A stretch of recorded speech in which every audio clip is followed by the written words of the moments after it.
I'm sure they're going to be delicious. So I'm just going to give this a little try.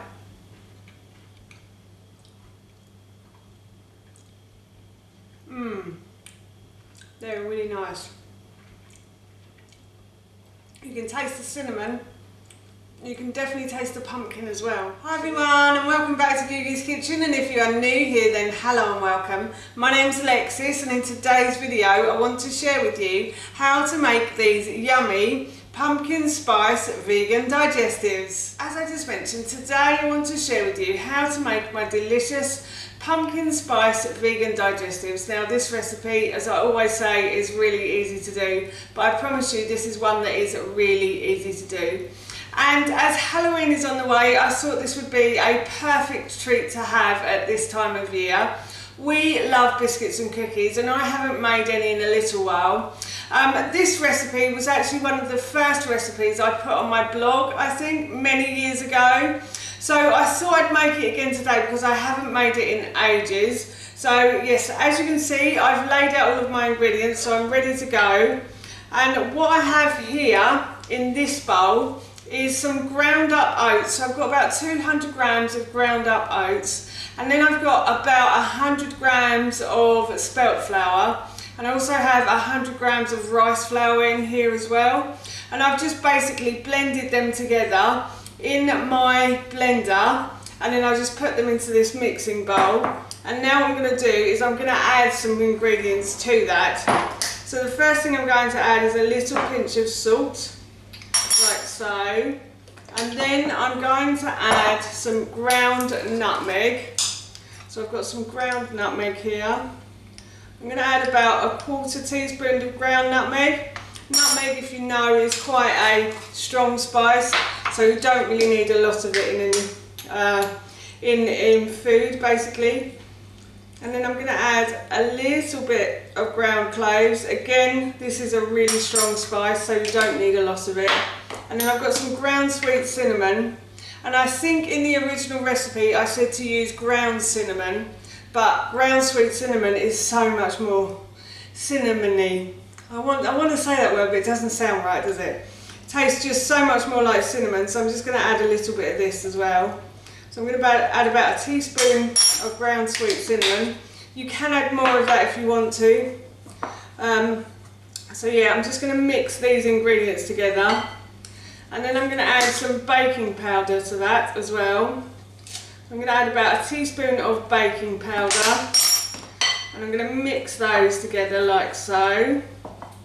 And then I have some vanilla essence.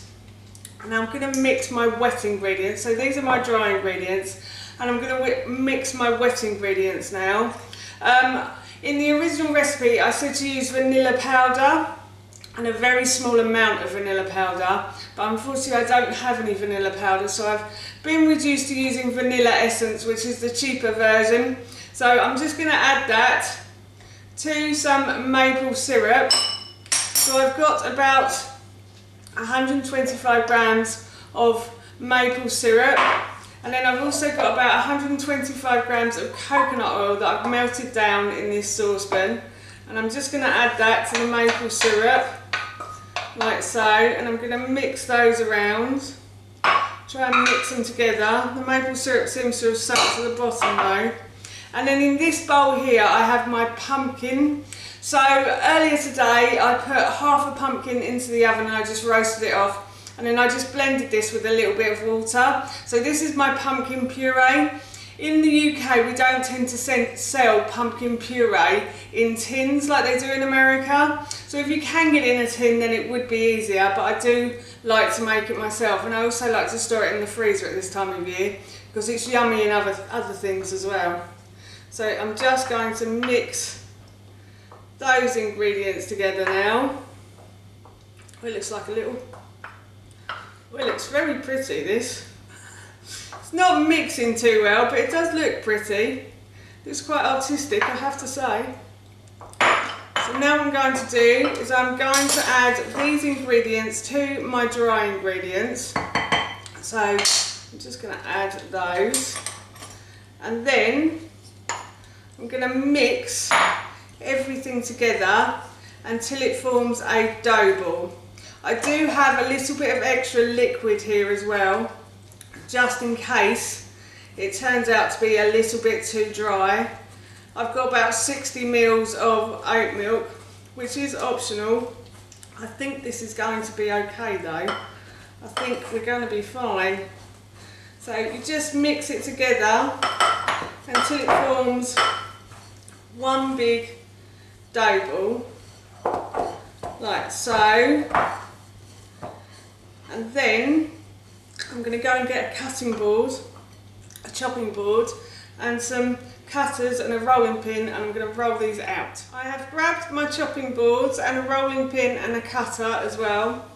And I've also got some rice flour here that I'm just going to spread on this board so that I can roll out the dough quite easily. I'm also going to put a little bit on my hands as well so the dough doesn't stick. And then what I'm going to do is I'm going to grab a big piece of this dough, like so, and I'm going to roll it out.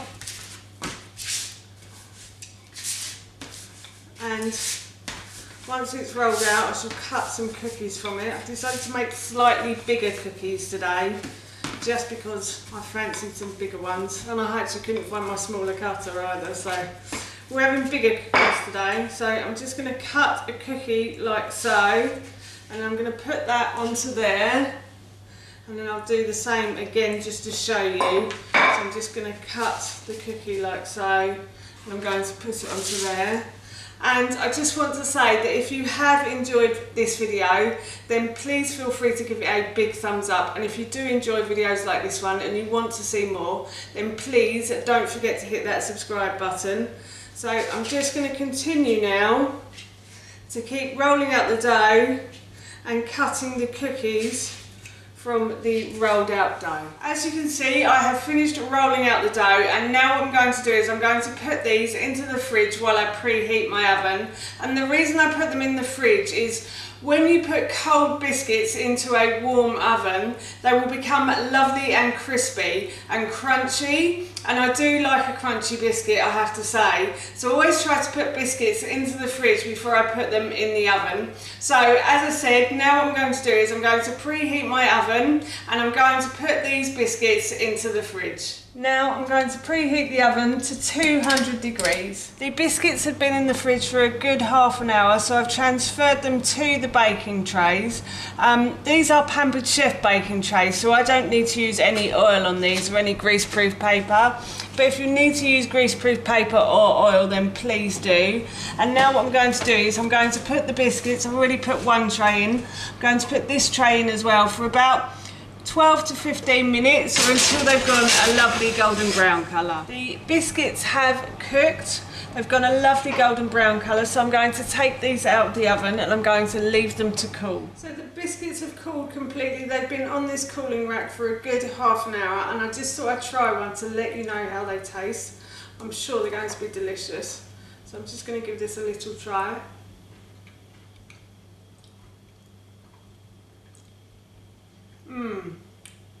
They're really nice. You can taste the cinnamon, you can definitely taste the pumpkin as well, so they're really good.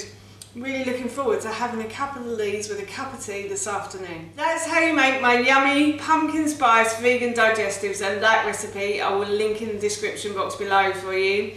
As I mentioned earlier, I'm going to be having a couple of these with a cup of tea this afternoon, and I can't wait. They smelled and tasted so good. So for now, that's it from me. Thank you so much for watching. Please feel free to give me a big thumbs up if you enjoyed this video, and please feel free to leave any comments below. And please don't forget to hit that subscribe button. See you all soon. Bye.